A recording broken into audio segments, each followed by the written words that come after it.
Hello, and welcome to Read the Week. I'm Mona Duncan, and we're looking at the fact today that needs, we all have needs, but sometimes we're just going to look at needs in the maybe a different way, maybe not. So we're looking here, the topic is needs are and needs are not, so that we can kind of look at and maybe be a little bit more discriminating about some things. So put this up on the screen. And needs are, we all have needs, and that's okay. It's okay to have them met. Our basic needs, which is, looking at basic, sometimes we can see something we think it's frivolous that it turns out to be really important. And so our needs are very basic, they're rudimentary, they're essential, they are vital, they're crucial. And Dr. William Glasser, those of you that are familiar with him, know that he had the five basic needs that is universal. Everybody in the world needs these items, needs these needs. And so we need to survive. We need to love and to belong, to be a part of, to talk with people. We have a need for power. We have the power to and the power not to. We need to be able to do something. We need to be able to calm down. And then freedom. We have the need for freedom, to be free, to make our own decisions, to think about it, to look at it from all different directions. And then also we have the need for fun. And that fun is just to enjoy life in general, even though hopefully there will be some laughter there, a part of fun, but just to enjoy and equate.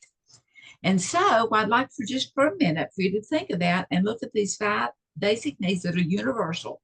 Everybody in the world that ever has been or ever will be needs to survive and love and be a part of and power and so forth. So I'd like you to take for just a few moments and look and see what resonates with you the most, and then what may be missing or unfulfilled in your life. So our needs are not.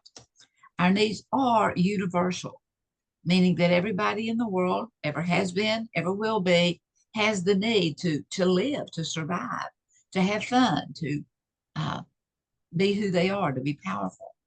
But our needs are not selective in that we may think it's this, we may think, anyway, it's not all that selective. Needs are required. We have that need, and it is a requirement. Well, especially on the survival, we won't live if we're not partaking in those needs. Whereas the needs are not optional. I mean, they have to be. Needs are compulsory. They drive us, literally. They are internal and they drive us. We want to do this. We want to be free. We want to accomplish. But the needs are not addictive in that they are not excessive.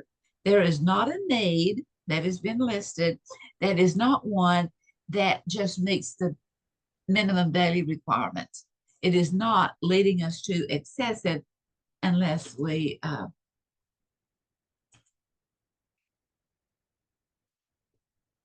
go in that direction.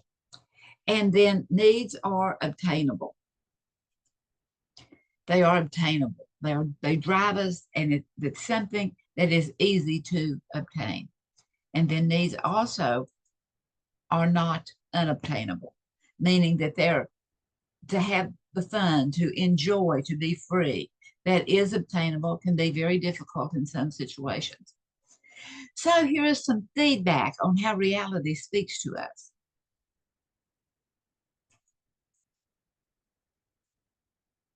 Reality, physically, it speaks to our health, speaks to, if we're able to rest well, if things are kind of neat and clean so that we can handle things without a great deal of stress. Emotionally, having a companion, being encouraged, having something that we can share that is fruitful, being able to think things through. Then that mental feedback, let it speak to us. That, what is mentally challenging for us? What is it we can achieve? What books do we like to read? What about creating? What about being calm?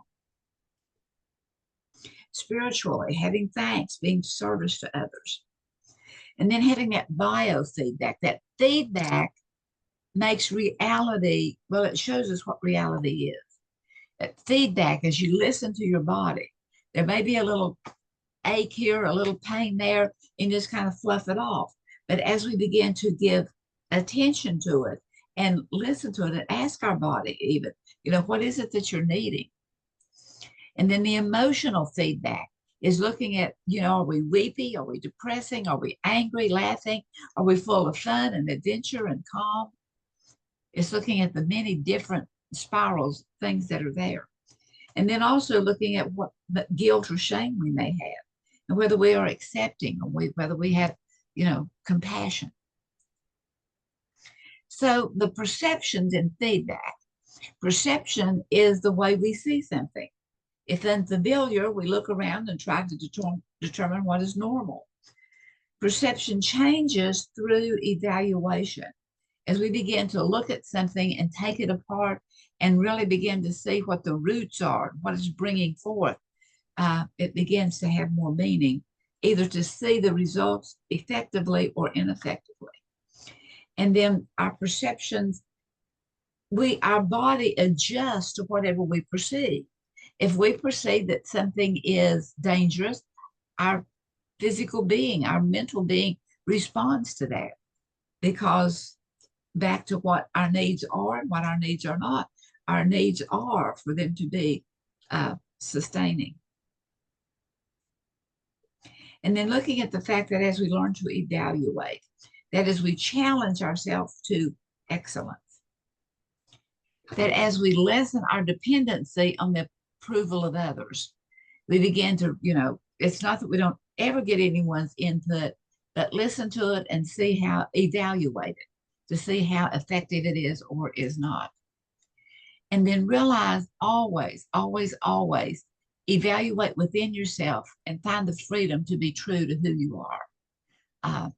If we see something that is askew, by all means make changes to affect it.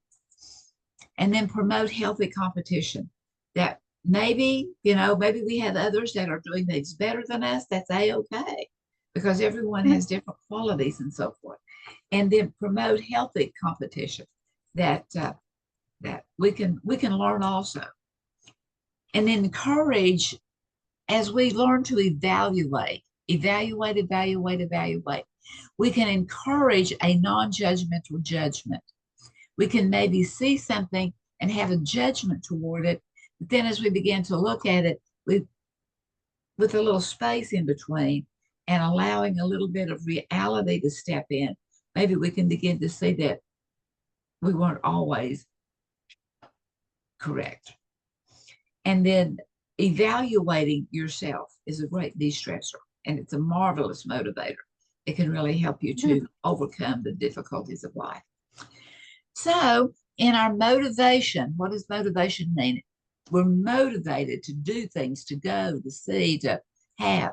And so in our motivation to move forward in anything, that primarily it is sometimes we have this external motivation. It's somewhat effective in that someone is inviting us to do this or to try this or whatever. But it's often temporary because it wasn't that internal motive that was driving us, pushing us. And then also promotes competition with others and with those external motivators, whether it's the ball game or just coming to a conclusion on something. There has a tendency to be winners and losers. Whereas when we can look at moving forward internally, it's very effective to listen to our wisdom heart, to really think things through. And it's an ongoing thing. It's not completed today. We can work a little bit more on it the next day and the next time. It leads to deeper satisfaction into who we are, and it promotes cooperation. That others, have talents and different gifts and so forth than we have, but that's a-okay, because it promotes cooperation as we begin to look at our internal values. And in that internal value, everyone wins. And some is a real winner, and some is just that uh, acknowledging the fact, well, you are the way you are, and I accept you as you are. And that acceptance doesn't necessarily mean approval, but it means acceptance of the fact that that's the way you see things, that's the way you are. And so, therefore, I have this internal caring for you simply because you are a unique individual. And so, here, just kind of drawing to conclusion, I love Henry David Thoreau, and one of his sayings is, if one advances confidently in the direction of his dreams and endeavors to live the life which he has imagined, he will meet with success unexpected in common hours. And think you can do it? Meet with success unexpected in common hours? I'll bet you can.